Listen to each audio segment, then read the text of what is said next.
You searched how to buy shares of Broedrene A and O Johansen AS, and this video walks through the process step by step. Broedrene A and O Johansen AS is an industrial engineering company listed on CBOE EU under the ticker AOJB. CO. This is educational content, not financial advice. To buy shares, you need a broker, and I'll use eToro as a neutral example to show the workflow.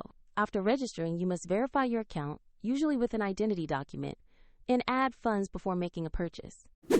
Use the platform search and enter the ticker AOJB.co to find the listing.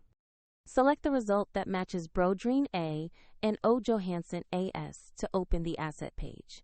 On the asset page, check the company summary and the price chart to confirm this is the correct stock.